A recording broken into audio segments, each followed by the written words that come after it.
Hey guys, it's your girl Fiona. I'm back with another video. I hope you guys are all doing so well, and I've just gone out in the garden this morning and I've decided to cut our callaloo. Callaloo is greens, most commonly associated with Jamaican culture, and we decided to plant it last year and it never came up, but this year it's had another rebound, and we've got a lot in the garden. And I'm so happy because we can basically have callaloo and saltfish in the morning for our breakfast. So here's our bunch. There's still a lot left outside. I'm so happy. So we can have that for a little later on. But yeah, we're going to wash this up and we're going to cook it for breakfast. So stay tuned. Okay, so we've got to make sure this callaloo is right. So we are going to wash the callaloo, make sure it's nice and clean and it's prepped really well. During this time, I cut off any roots. I also inspect for any insects as well, and I just go through them and give it a good rinse.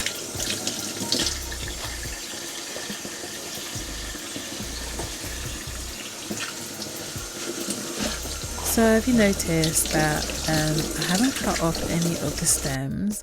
The stems on this callaloo are they're not as tough basically. And so during the rinsing process, I don't really cut it all the way down. So when it's cooked down, it'll be really easy to eat. Now this dish is not the same without having a saltfish. Now prior to this, we put the saltfish on the stove for about 5 to 10 minutes for it to soak, because this cured fish is really salty. So you have to make sure that all the salt is taken out. Well, the majority of the salt is taken out. And as you can see here, my mum is skinning the saltfish, taking the skin off, and also deboning the saltfish as well. Once she does that, she makes sure that the fish is flaked up so it's ready for the dish. So yeah, thanks mum, thanks for helping me out as always. Yeah, so this is the process that's probably the hardest. So yeah, what I do before putting the saltfish with the dish, I just leave it in the bowl with a little bit of water for it to get rid of the extra salt. And yeah, once I've done that, I then prepare all the other bits ready for the dish. I'm so excited. So here, she's flaking this up, ready to go, and yeah, I get on with the rest of the dish, so stay tuned.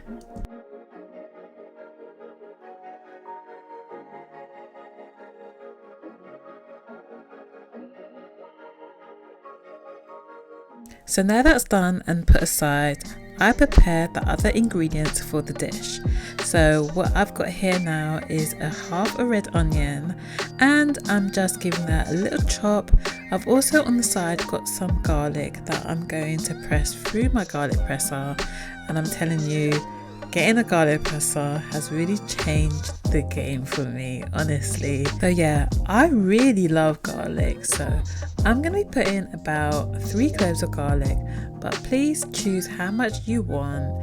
About 1 or 2 cloves, normal cloves, will be fine for this dish. Anyway, as you can see here, I'm just peeling my garlic, making sure that it's ready for the dish.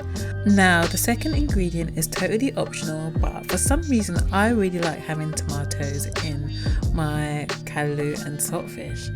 So I give this a bit of a chop. So I take half of a salad tomato and I chop it, and I also dice it as well, so it's in manageable chunks. And yeah, the next thing that I do is that I get my pot ready. I also get some olive oil ready for the dish, and we're ready to go. We have everything that we need for this to go on the stove so that it's ready to be cooked up. So yeah, like I said, you need your oil for your pan, and I've chosen olive oil, but you can use any oil that you want. And I put all those ingredients into the pan and it's ready to be cooked down. You probably just need to cook this down for about 5 to 6 minutes until the onions are translucent. 5 minutes is fine for all the ingredients to then be cooked. You don't want to burn your garlic because burnt garlic really isn't the one. Let me tell you. Anyway, here's me using my garlic presser, my greatest find of 2026, and I cook all my ingredients in the pan. Yeah.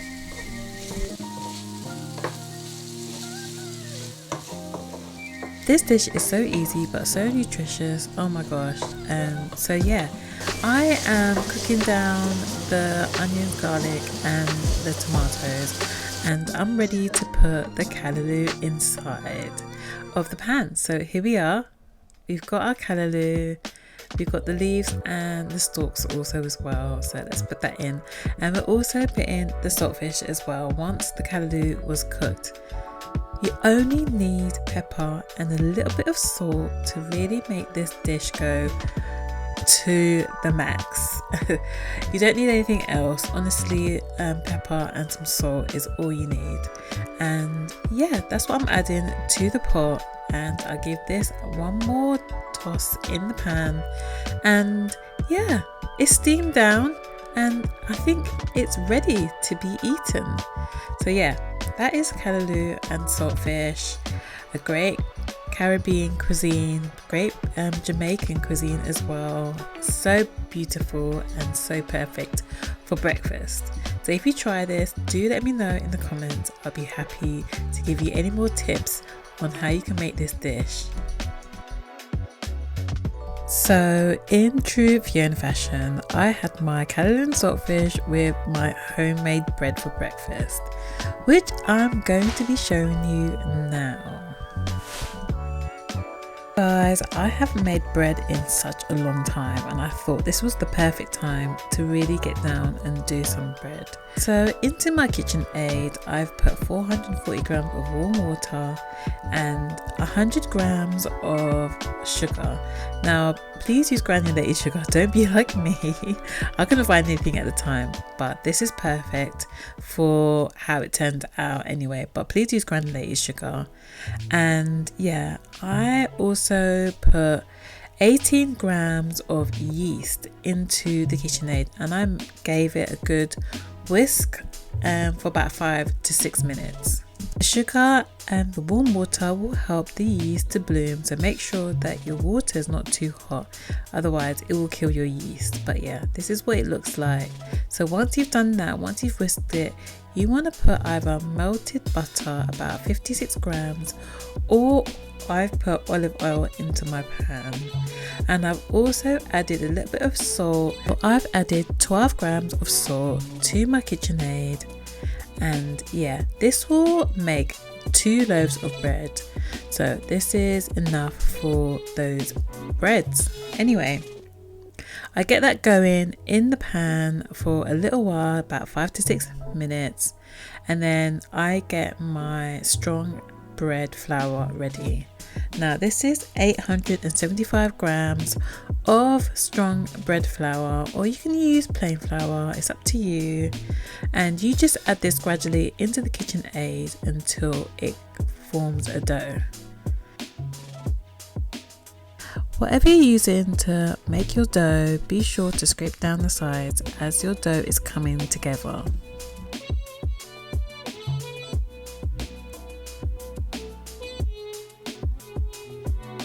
Okay, so we're nearly there. So as you can see, my dough is starting to come together and it's looking really good. So I give this a few more minutes in the KitchenAid to come together, and then I transfer this out of the KitchenAid to my work surface.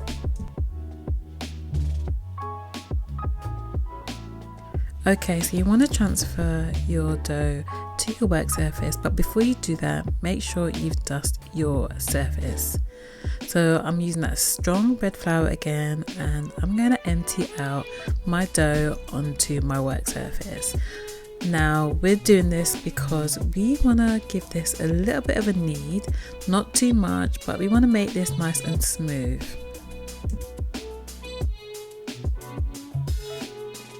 Okay, so once you've got your dough out onto your work surface, you really want to give this a knead, and there's no special techniques for this.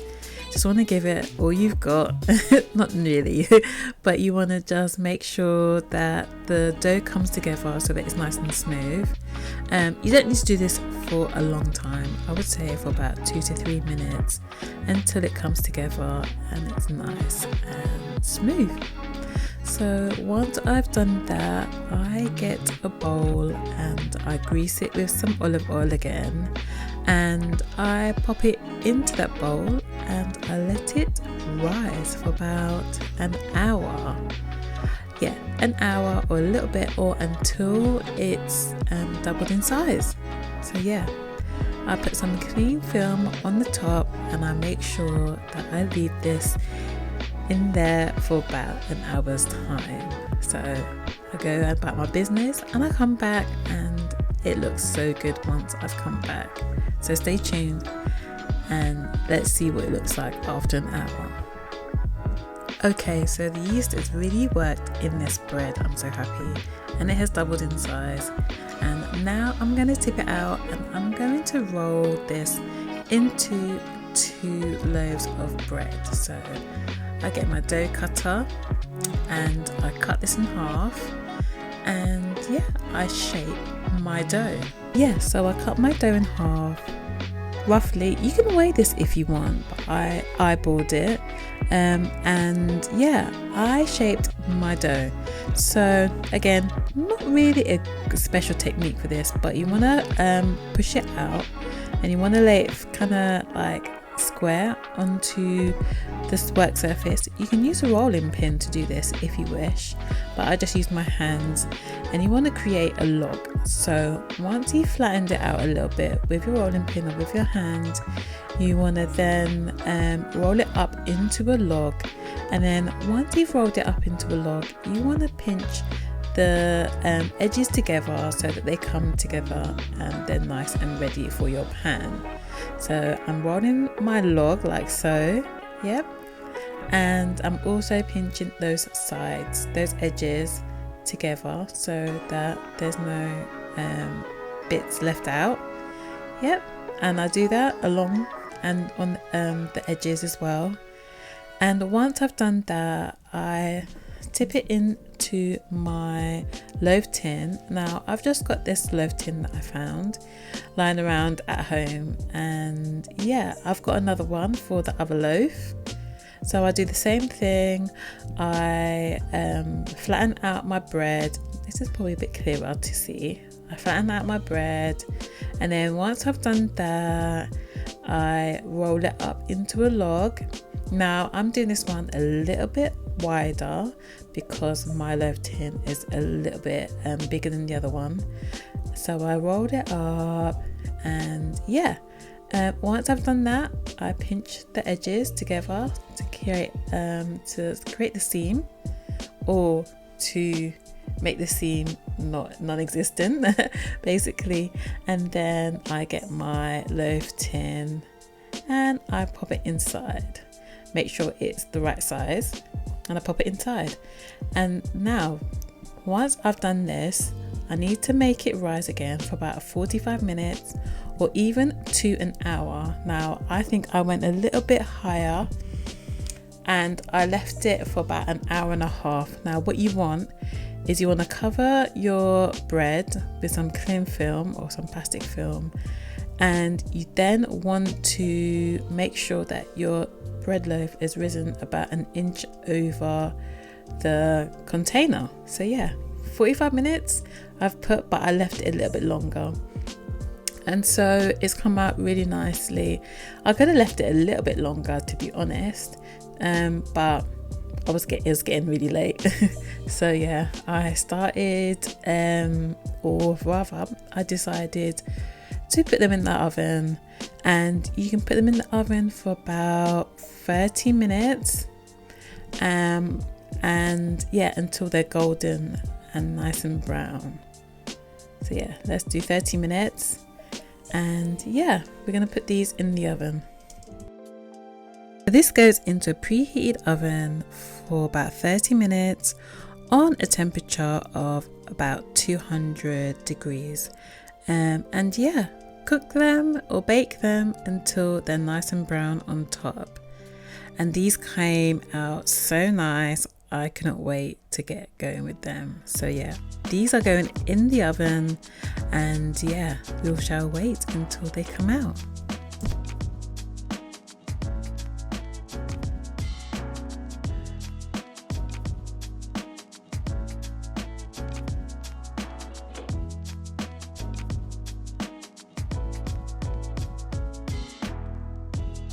And here they are, lovely sandwich bread. Now I left them on my work surface for about 5 to 10 minutes, and then after that I just put some butter on some parchment paper and I brushed them with the butter just so that it was nice and glazed. They look so nice, oh my goodness. So yeah, you want to leave them in the pan for about 5 minutes to cool down, and then once you've done that, you can tip them out of your loaf pan. And these came out really nicely. Yeah, they were really nice. And yeah, here's me taking out my other loaf from my other pan. This one was a bit easier to come out because it was a pan that you can just click out. And yeah, that is my bread, and I have bread for a whole week. I'm so happy, and half of it's gone already. I must admit, my family have had some of it, and I'm really happy and I'm really pleased that they enjoyed the bread. So yeah, nice sandwich bread. Let me know how you like it in the comment section.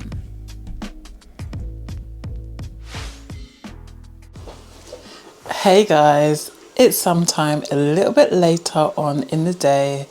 It's about 5 o'clock, and I've decided to do something when it comes to eating and having good meals. I want to make sure that I'm taking in the best nutritious food. So I like mince, I like ground beef, but I wanted to try something different. I normally get my mince at the supermarket, but then I thought to myself, okay, how about if I buy the steak myself and mince it? Then I was thinking, okay, how do I go about doing that? And if it's worth it? So I decided I've got a KitchenAid, and I went onto Amazon and I went to see if I could get like an adapter for my KitchenAid so that I can have a meat grinder. And lo and behold, that's what we've got. So I've got a really cost-effective one from Amazon that fits onto my KitchenAid. All you've got to do is take the front button off, and then it will just slide in really well.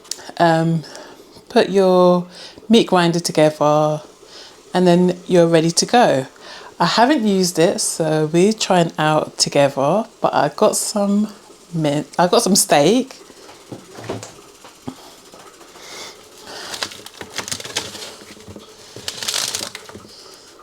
I bought some steak from Costco, looks like this. And so I bought some mince from Costco, and I'm going to try this contraption out to see how it works. So before I put it through the mincer, I'm going to prep it, and you know, we're Caribbean, we like to wash our meat, so that's what I'm going to do, and I'm going to chop it up before it goes into the grinder. Okay, so here we go. We're going to have a little bit of a try at this. So we've got our meat grinder attached to the KitchenAid, and we're going to feed the meat through this part of the shelf, and then yeah, we're going to let it go. Let's see if this works. Oh, it's doing it.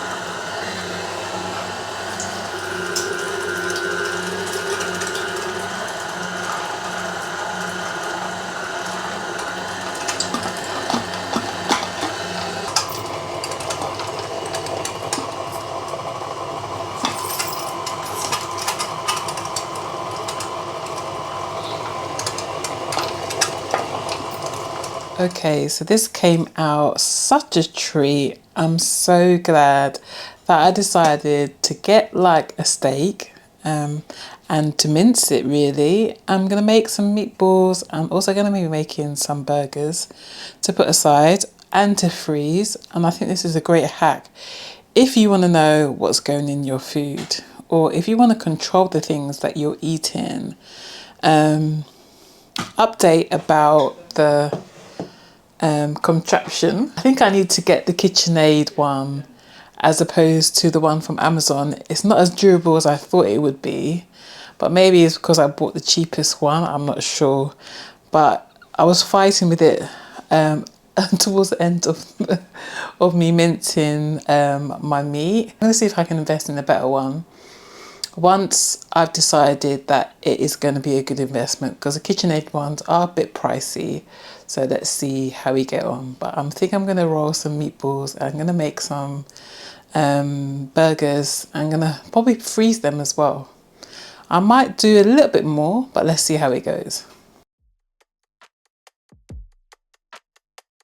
Okay, so to make meatballs, I'm just adding a few seasonings, some salt, pepper, onion granules, garlic granules, some smoked paprika and some Italian herbs, and I'm mixing them up together in the bowl.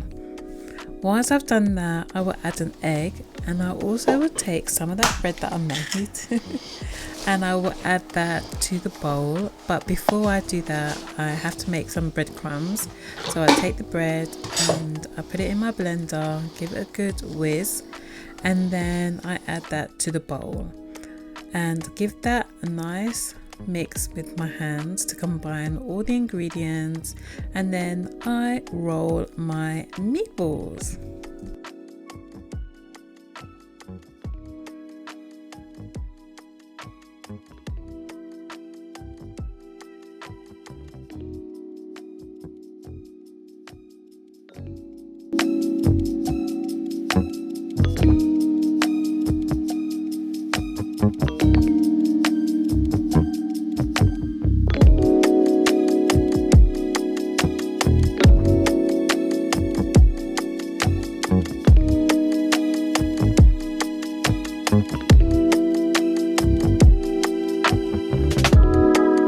Okay, so let's not forget the burgers. So I took some of that mince, it was quite a lot, which is really good, and I used the same ingredients and I made some beef burger patties.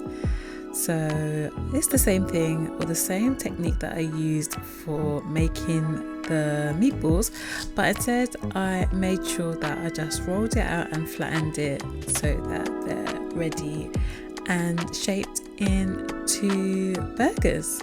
Yeah, and that really was all that she wrote. Yeah, I'm so glad that I managed to be able to make some mince and have some really good products out of my decision to make some mince.